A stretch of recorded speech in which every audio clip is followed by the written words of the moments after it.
Lawmakers are back in Washington, and later this morning, the Senate Finance Committee is going to begin marking up the U.S.-Mexico-Canada trade agreement, which is President Trump's signature deal to replace NAFTA.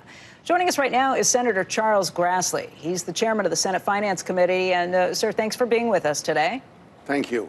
What do you think is going to happen in the markup today, and where does this get us in terms of potentially seeing this bill turn into law? Okay. I think it'll get out of committee with just one or two dissenting votes. It could be called up almost within the next 10 days by the leader, McConnell. What he doesn't know is when impeachment happens in the Senate, it has priority over everything. Mm-hmm. So he could schedule this pretty soon. Unless the articles of impeachment come over, then we have a big problem. It might not be done until the end of January, but it will pass the Senate sometime within the next few days, or at the most the end of this month.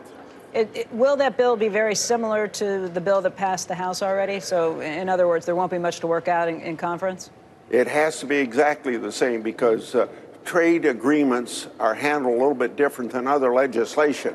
They can't be amended, so as it's submitted to the Congress, the House had to vote it up or down, and we have to vote it up or down. What's the support in the full Senate at this point?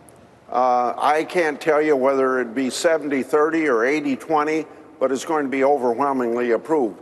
It's very bipartisan. What do you think the difference will mean to the economy once this does get passed? What will change? I'll quote the International Trade Commission of the United States federal government, create about 176,000 new jobs, about $64 billion to the economy, about increase the GNP by about 0.3%, which would be more than a 10% increase in GNP at the point it is right now. It will be very good for automobile workers because it ups the wages that must be paid for 75% of the content of a car. It would be very good for agriculture, particularly because we've never been able to get our poultry, eggs, and dairy into Canada, and not much of our wheat into Canada. So it's going to be very good for agriculture, very good for manufacturing. And it includes a lot of things that 25 years ago, when NAFTA was approved, that weren't even issues for negotiation. Like, let's say, data trading as an example, mm-hmm. or intellectual property as an example. It covers a lot of things that would have never been thought of 30 years ago. Senator Grassley, you point out that there is not a lot of bipartisanship that takes place in Washington these days, but much of that is because of the impeachment hearings. However, you and Senator Lisa Murkowski from Alaska wrote something earlier talking about one place where there is a lot of bipartisanship, and that is in terms of looking at passing reform for drug prices. That those prices have been skyrocketing. That is an area where you can break through that partisan sound barrier.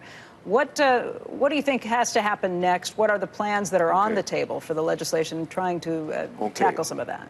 Well, you read that article, and that article spoke about the Grassley-Wyden bipartisan approach to bringing down drug prices by mostly putting a cap on the yearly price increase no more than the rate of inflation. We don't set prices. The pharmaceutical company can set prices. But the 5 to 10% increase that we've had in pharmaceuticals, just announced last week by most of the companies, that would be closer to 2 or 3%. So my answer to your question is that what you read about, Murkowski and I wrote, it was in support of the Grassley-Wyden bill. It's the only bipartisan bill that can get through the United States Senate. And so the president supports it. We have bipartisan support in the Senate. The main thing we have to do is, if we can convince Speaker Pelosi that the bill she passed before Christmas can't get through the United States Senate because it can't get 60 votes, if she could see her way to see Wyden Grassley legislation get through the House of Representatives, then that brings pressure on the leadership of the United States Senate to get our bill up, because there's no other bill that can get the 60 votes that's required. But price fixing is something that can get 60 votes plus, you think, at this point? I mean, that's a pretty extreme stance. Well, first of all, it's got to get 60 votes or nothing's going to go through the United States Senate. But people that think that there's too much interference in the marketplace, they got to remember, we're not setting prices. The pharmaceutical companies can set their prices to get back their research and development and everything that it takes to get their product on the market, which is usually about $1 billion for every new miracle drug that comes out. It's only that they can't increase the prices willy-nilly. So why wouldn't they just start with much higher prices than they are? What did you say? Why wouldn't they just start with much higher prices rather than be able to take them up over time? Well, it just seems like an unintended consequence. I don't want to argue with them what it takes to develop a drug and what it takes to get it on the market. That's not Congress's responsibility. But it seems like we have some responsibility to have a reasonable increase in prices from year to year.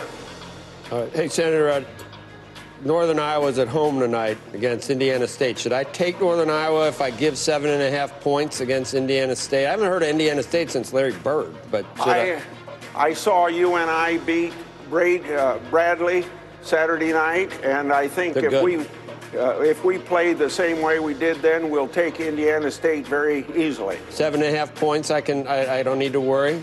That's very good, yes. Okay, Senator. Thank you.